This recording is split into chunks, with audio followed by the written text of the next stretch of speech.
nós estamos hoje em mais um episódio do projeto Memória.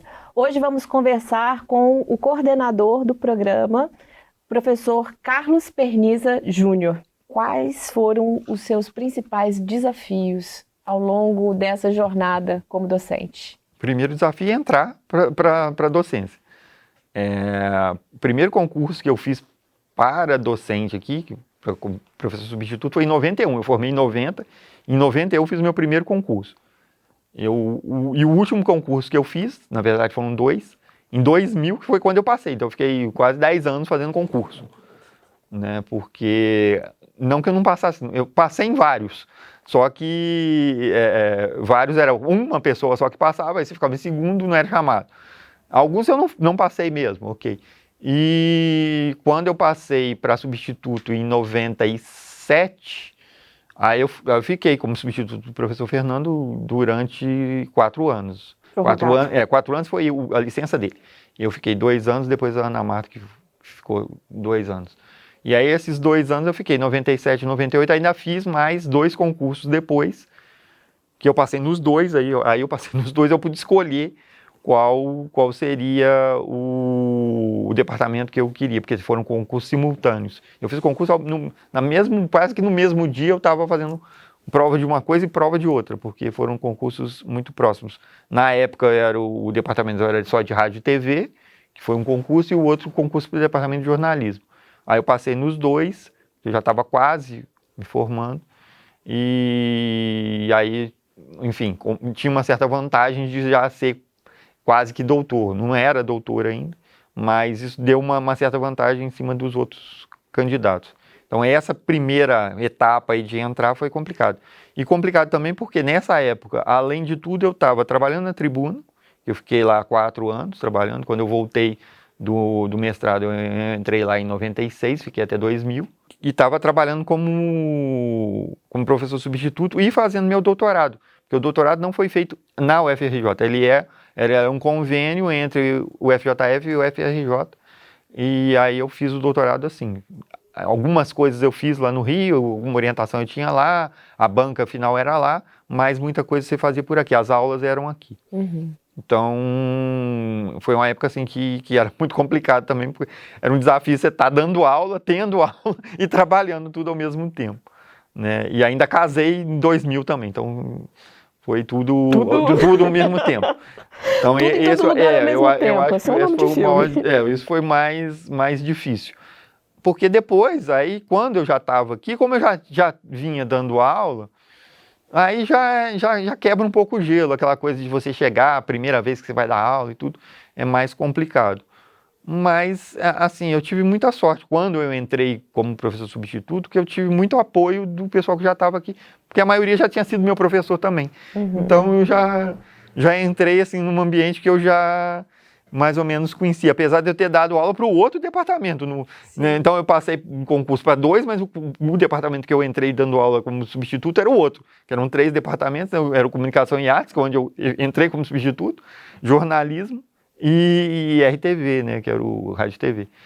Então, de uma certa maneira, eu fiz concurso para os 3, enfim, eu dei aula para praticamente todas as áreas aqui já. Então. Eu não sei se você tem essa sensação, mas eu pelo menos tenho, né? Que a Facom dá pra gente esse sentimento de casa. Sim, né? Eu me sinto em casa. Não, eu sempre me senti... A gente sempre tem essa vontade de estar aqui, de estar fazendo coisas. Sim. Né? E acaba que retornar como docente é quase que uma forma de contribuir para que esse sentimento de casa permaneça. Aqui, né, eu falo que eu sou meio que veterano aqui, porque eu fiquei em 3 prédios aqui. O pessoal que chama esse aqui de prédio novo, para mim, prédio novo era o antigo, porque a gente tinha um prédio velho, foi onde eu estudei a maior parte do tempo. Então, até essa ideia de casa para mim é um pouco estranha no sentido do lugar, porque cada lugar eu vivi de um jeito. Eu vivi como aluno num lugar, como professor recente, assim, num outro lugar, e depois, já, digamos assim, com um pesquisador mais organizado, essas coisas mais organizadas aqui, né? E aí teve pandemia no meio e tudo, mas esse prédio aqui, comparado com o que a gente tinha lá, ainda quando era um pedaço da Faculdade de Direito, é bem diferente. Então é uma outra vivência. Sim. Mas essa ideia de casa sempre foi assim muito, muito presente. Sim. E a partir de 2002, você passou a liderar o grupo de pesquisa LMD, que é o Laboratório de Mídia Digital. Que na época não chamava LMD. Eu tenho o nome dele aqui, Poéticas da Imagem Técnica. Isso é coisa do Fernando. Por quê? Isso é coisa o nome quem deu foi o Fernando. Porque poética, na verdade, a gente fica só usando como poesia. Na verdade, o poética tem a ver com o fazer. Então, poieses é uma ação de fazer alguma coisa. Uhum. Então, era mais nesse sentido, né? Era um fazer dessa imagem técnica. Por que imagem técnica? Porque a gente estava querendo trabalhar com tecnologia, que era da onde eu estava vindo, do cinema, o cinema como uma tecnologia. E aí eu e Fernando juntamos e começamos a discutir essa coisa. Porque a gente queria discutir tecnologia e comunicação, né? Então, tanto é que depois, em algum momento, uma dissidência desse grupo, porque aí cada um foi montando o seu grupo, comunicação e tecnologias, que acho que ficou o nome do grupo que o Chico depois cria, ou cria na época. O Chico tem essa briga aí. O que foi primeiro? Na verdade, foi criado esse grupo, e tinha ele, tinha a Nelma, tinha o Fernando, tinha um monte de gente, e depois foi desmembrando, porque aí cada um foi escolhendo um pouco o que era. Então, esse movimento começa ali por quando eu entrei, em 2000, assim, já tinha uma coisa de estudar tecnologia, alguma coisa assim. E aí, 2002, que começa a ter essas coisas dos grupos. Mas o Chico fala, se você perguntar para ele, que o grupo dele é de 2000, apesar de eu não ter essa data exata. Mas foi assim, foi essa discussão, começou com alguns professores, e aí depois foram...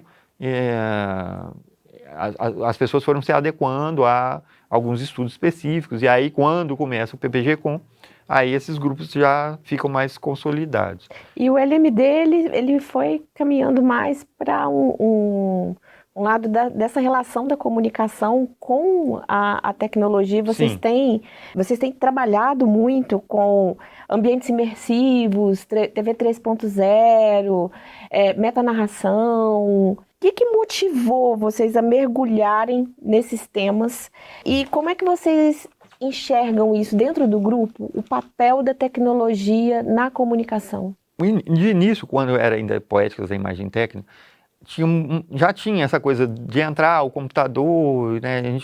O meu projeto de pesquisa aqui de final de curso foi sobre a questão do computador, entrando nas redações de jornal, então eu já tinha alguma coisa assim. Mas a gente discutia muito também cinema, por conta de toda essa questão do cinema, eu e Fernando. E o cinema, na verdade, já tem muita coisa de tecnologia ali também, né? Então não era só nova tecnologia, né? A gente estava discutindo as novas, mas as outras também, as mais antigas. E aí a gente começa a discutir isso, como é que a tecnologia tem relação com a comunicação, né? Então, isso já estava desde o início, então não é alguma coisa que vem depois, ela já estava incluída. Desde o início a gente queria discutir a questão tecnologia e comunicação. Isso era a base. Só que aí cada um tinha uma coisa. Eu e Fernando mais com essa questão do cinema, mas eu também tinha essa coisa, às vezes, de trazer um pouco do processo das redações se transformando em redações computadorizadas, a entrada do computador. Então eu trago um pouco isso. E essa ideia de imagem técnica, tem um livro do professor André Parente, que eu até ajudei na hora lá de produzir alguma coisa que ele chamava de imagem máquina, o nome do livro. Esse imagem máquina era um pouco isso, já imagem e tecnologia, essa máquina com uma questão da tecnologia. Então isso já vinha do próprio estudo de mestrado. Então foi uma coisa que foi decorrente para mim. Quando a gente começou a montar a estrutura do PPG-Com, aí sim a gente teve alguns outros professores que vieram, principalmente o pessoal do IAD, o professor Cícero, o professor Alfredo Sup, menos o João, que está até hoje com a gente, João Queiroz, mas esses dois, eles tinham muita influência do cinema também, e esse cinema com uso de tecnologia, cinema digital, essas coisas. E aí também a gente trouxe um pouco disso para o grupo. Eles ficaram no grupo um tempo, trabalhando com questões de cinema mesmo, para depois virar laboratório de mídia digital, que é a partir de 2014. Por que laboratório de mídia digital? Porque aí eu já comecei a trabalhar com mídia digital aqui, dando aula de mídia digital, e o pessoal da ciência da computação, que eu comecei a ter mais contato a partir de 2008, 2009, a gente chamou eles também para o grupo. Então a gente tinha o professor Eduardo Barré e o professor Marcelo Moreno, que continua até hoje. Então a gente tem essa ligação com a computação desde então. Você esteve presente, né, no início da formação do programa de pós-graduação. E como é que foi participar da construção desse programa? Bom, a gente fala que eu e Lusca e Paulo somos os remanescentes, né? Foram os três que ficaram da constituição do projeto. Esse projeto começa quando o Paulo e a Lusca vêm para cá. Era uma ideia que o professor Francisco Pimenta já estava mais ou menos acalentando, a gente conversava, e tinha o professor Potiguara também. Então, esse grupo que começou mais a discutir a possibilidade de ter uma pós-graduação aqui, estrito sensu. E depois foram sendo criadas algumas tentativas também, mais ou menos na mesma época, de pós-graduações lato sensu. Então a gente teve primeiro um período de lato sensu, que eram mais abertos, que eram especializações mesmo, e aí a gente teve várias durante um período aí, diria que, não lembro se anos 90 ainda teve, mas anos 2000 a gente teve uma série de cursos de lato sensu aqui de especialização, com vários professores e alguns com parceria com outros institutos e faculdades. E depois, aí sim, a gente começou com um projeto a partir de 2004, 2005 talvez, a coisa começou a andar mais para constituir um programa de pós-graduação, aí não lato sensu, mas um programa de estrito sensu, que é especificamente mestrado e doutorado. E aí a gente começou a discutir isso, teve um aporte do pessoal também de algumas instituições do Rio de Janeiro, notadamente na época, acho que foi mais o pessoal que estava na PUC, Rio. A gente chegou a conversar a possibilidade de fazer um convênio. A gente já tinha tido um contato com o pessoal da UFRJ, quando esse curso que eu fiz aqui de doutorado era um pessoal da UFRJ que dava o curso. Então a gente tinha o Rio um pouco como o nosso aporte. Belo Horizonte ainda tinha alguma coisa, mas os cursos do Rio eram mais conhecidos, tinha mais gente, e muita gente daqui já tinha feito contato com eles e tudo, então a gente começou por lá. Mas não foram bem sucedidas, as primeiras tentativas não foram muito bem sucedidas. Aí a gente tentou fazer um mestrado que era em convênio, aqui com o Rio, com a PUC, que chegou a ser discutido, eu participei de algumas discussões e tudo, o professor Chico que estava mais à frente disso, mas também não vingou, porque na época não podia, do jeito que a gente estava pensando em construir, a CAPES não aceitava muito bem isso e tudo, então não foi para frente.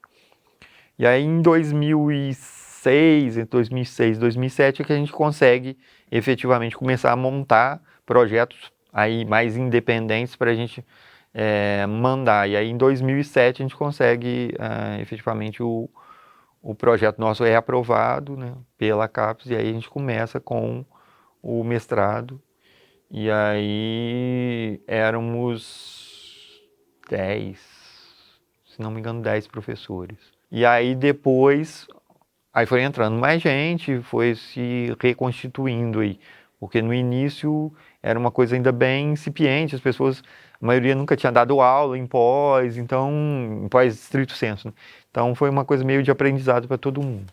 E ao longo desse tempo, o curso cresceu, né? Muito. Muito.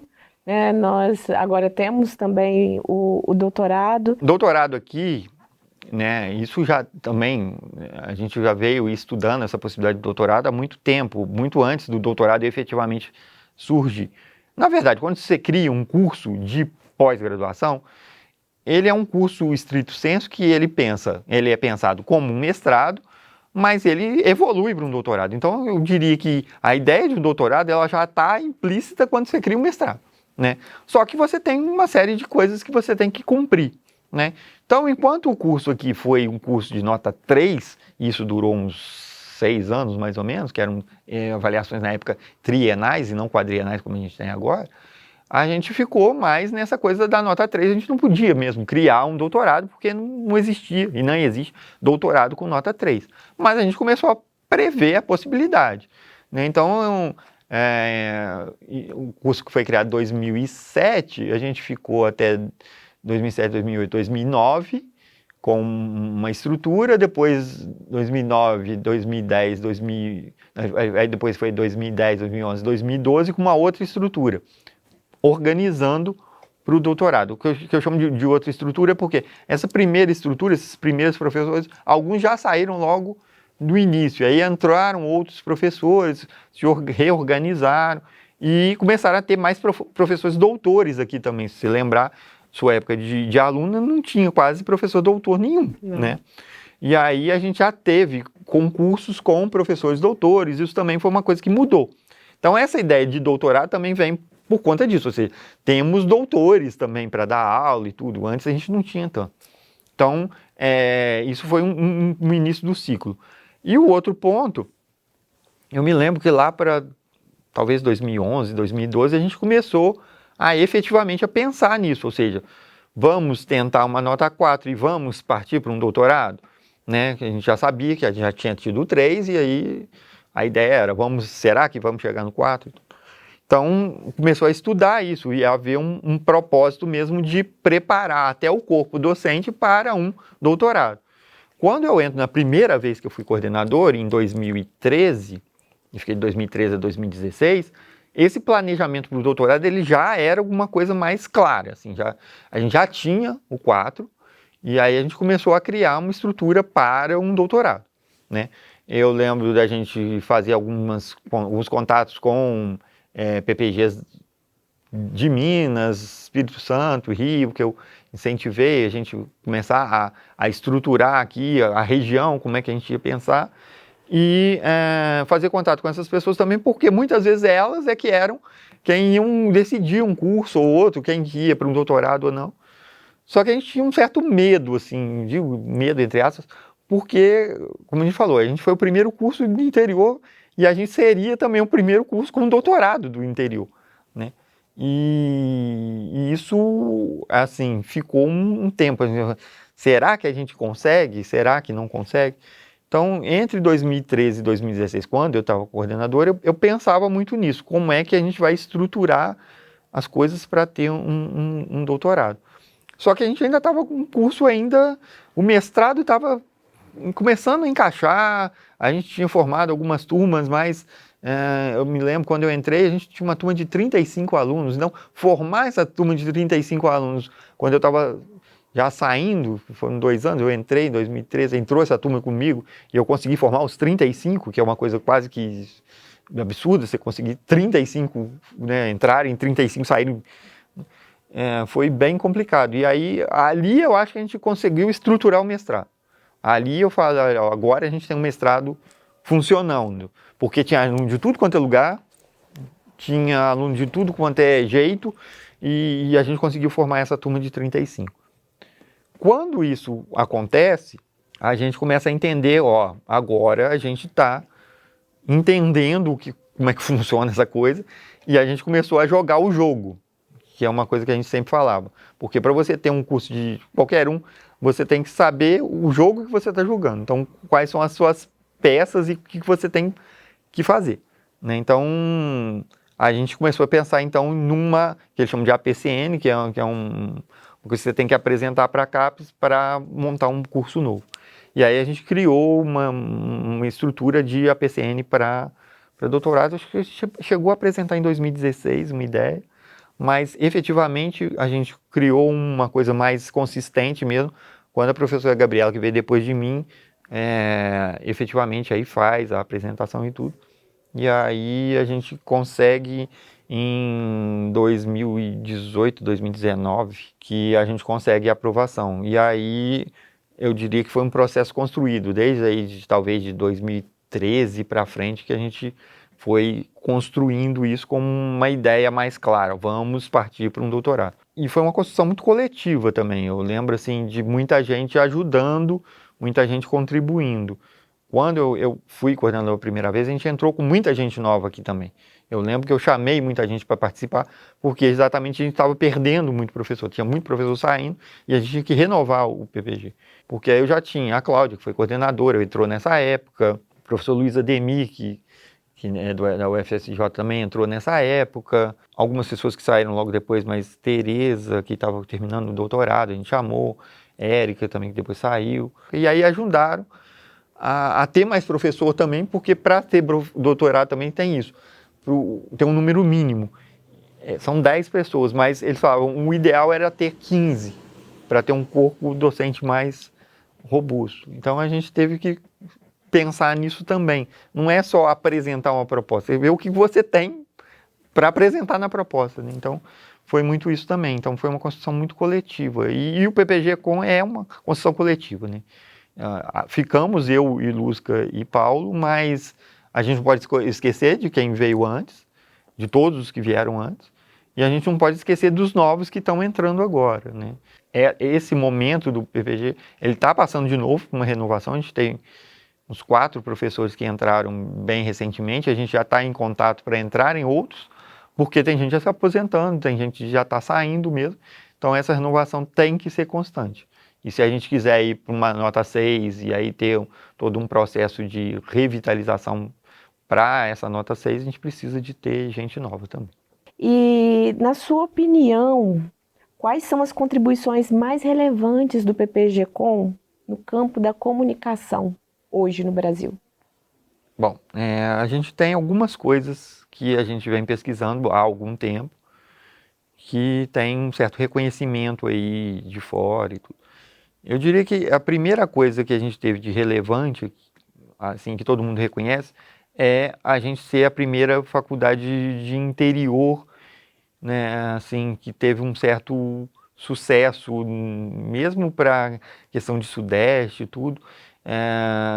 Não, você vai ver, são poucas as faculdades que tiveram curso de pós-graduação e que alavancaram esses cursos e tudo, não tem muito. A gente é a primeira de Minas, né? Não tinha, só tinha na capital, só em Belo Horizonte, não tinha curso em outro lugar. Isso, de uma certa maneira, foi assim um desafio, mas ao mesmo tempo deu uma proeminência para a gente, por ser uma primeira faculdade do interior de Minas que estava com pós-graduação. Eu acredito que para os 3 remanescentes isso daí deve gerar assim, um baita de um orgulho, né? Porque é difícil. Uma universidade de referência sendo interior. Isso é difícil. E a gente aí acabou sendo referência também com essa questão da regionalização. Então a gente tem isso muito claro, né? A gente abarca aqui a região. Então a gente tem muito aluno que não são necessariamente alunos só de Juiz de Fora, né? Juiz de Fora é região. Se for olhar, muita gente é aluno que veio de cidades próximas aqui, e eu digo próximas, mas não é assim só colada, né? Mesmo o Rio de Janeiro tem alunos que preferem vir para cá, do interior do Rio, do que ir para o Rio capital. Então a gente já teve casos assim, interior de São Paulo, a gente já teve aluno, né? E Espírito Santo também já teve aluno. Talvez por influência da Ilusca, mas, né? E interior de Minas também. Então a gente pega essa região toda, né? E a gente tem algumas características, em alguns momentos a gente tem aluno de fora mesmo. Aí, né, a gente teve aluno de Belém do Pará já aqui, a gente teve agora recente a Fernanda, que era de Fortaleza. Eventualmente a gente tem alunos também de outros lugares e isso também dá um reconhecimento. Temos hoje a Débora também, que é de Recife. E aí a gente tem esses alunos que são de fora e que vêm para cá e que querem fazer o curso aqui. Fora alunos estrangeiros também que a gente tem, eventualmente. Então isso também tomou uma dimensão, mas a gente não perdeu essa ideia de ser um centro de referência regional. O outro ponto, eu acho que são as pesquisas e os pesquisadores que a gente já formou e que tem aqui ainda no quadro também, né? A gente tem algumas pessoas que têm premiação, algumas pessoas que são reconhecidas, gente que é membro de associações científicas várias, gente que já presidiu, né, associação científica, a professora Cristina Mussi, que foi presidente da UCAR, o próprio professor Ilusca, que voltou agora ao cargo de diretora científica da Intercom, né? Então tem gente que participa de grupo de pesquisa Intercom, UCAR e mesmo Compós. Então são muitos professores que têm essa referência, são referência, né? E contatos outros com fora, a professora Gabriela, que está hoje em Portugal e que continua tendo uma atuação aqui, então é uma referência também que traz coisas de fora e daqui. E agora a gente vai terminar com uma mensagem. A ideia aqui é resgatar um pouco da memória, né? Registrar a memória do programa de pós-graduação, mas queremos também deixar uma mensagem para as gerações futuras, né? Os futuros pesquisadores que estarão aqui por esses corredores e produzindo outras pesquisas. Então, eu vou te pedir para você olhar para aquela câmera e deixar o seu recado para as futuras gerações de pesquisadores do PPG-Com. Bom, é difícil falar de uma coisa, o que vocês têm que fazer, né? Muitas vezes pedem isso, alunos me pedem isso. O que eu tenho que fazer para entrar no PPG-Com? O que eu tenho que fazer para fazer uma pesquisa? O que eu tenho... Eu diria que antes de ter que fazer alguma coisa, é a vontade de fazer, né? Acho que o que eu sinto às vezes falta em algumas pessoas que vêm me procurar, isso eu falo, mas o que você tem vontade de fazer? O que você quer efetivamente fazer? Porque isso, muita gente entra com essa ilusão de que ou vai fazer tudo e vai querer dar conta de tudo, e não vai ser assim, ou muitas vezes eu já me deparei com gente, eu estou meio perdido. Isso eu tenho ouvido falar, não é de agora. Eu estou aqui, mas eu estou meio perdido, eu não sei para onde eu vou, né? E tem muita gente fazendo pós-graduação hoje falando, eu estou meio perdido, então eu vou fazer uma pós enquanto eu não vou trabalhar, enquanto eu não... Não é uma boa política você fazer uma pós-graduação que vai te tomar um tempo danado, te tomar um monte de questões de ter que estudar, de ter que fazer muita coisa, se você está perdido. Eu acho que a pós-graduação não é um lugar para você se encontrar. Acho que a pós-graduação é um lugar para você se realizar. Então, se você quer se realizar com uma pesquisa, se quer se realizar com um projeto de estudo, ok. Isso eu entendo mais como um propósito de uma pessoa querendo fazer uma pós-graduação. Então, minha ideia é pensar sempre nisso, ou seja, como eu me realizo sendo pesquisador, como eu me realizo fazendo uma pesquisa, um projeto, como eu me realizo trabalhando com alguma coisa que eu goste, que me encante, que me chame a atenção. Agora, um cuidado, e isso é um professor meu que me falava, que é não monte um projeto de pesquisa por alguma coisa que te apaixone. Você não pode ser meramente apaixonado pelo seu objeto de pesquisa, pela sua pesquisa, seu tema de pesquisa. Porque muitas vezes você está confundindo uma coisa que você gosta com uma coisa que é uma coisa que você tem que pesquisar. A pesquisa não deve te levar a uma certa posição emocional demais. Lógico que tem que ter um envolvimento, mas não nesse sentido de você ter uma paixão por aquilo, de modo que você estude aquilo como se fosse uma coisa... ou a mais importante do mundo, ou alguma coisa nesse sentido. Eu acho que ele falava isso. Então, o exemplo que ele dava era, não, que a gente estudava cinema na época, ele falou, não trabalhe com um filme, com seu objeto de pesquisa, de um filme que você goste muito ou que ele te transmita muita emoção, porque isso vai te atrapalhar na hora de você estudar esse filme, que você vai ficar pensando muito mais na sua relação com o filme do que o filme efetivamente ele é, né? E eu levo isso muito comigo. Eu tenho algumas dificuldades com alguns filmes que eu mesmo já falo. Então, esse filme aí não é para eu trabalhar com ele. Eu posso até escrever um artigo, eventualmente, comentar o filme, mas não é um filme que eu vou ficar ali me debruçando em cima dele para estudá-lo, porque isso pode ser problemático. E é o interesse, né, de cada um, mas muito mais por isso, por uma coisa que te desperte, que te leve a ter o interesse por estar aqui, por realizar alguma coisa, e não simplesmente por tapar um buraco ou porque eu estou bem perdido, coisas nesse sentido. Acho que isso aí é um caso assim, que eu tenho visto e que me assusta um pouco. Alguém falar que está aqui e está perdido. Que não é pós-graduação, não é para quem está perdido.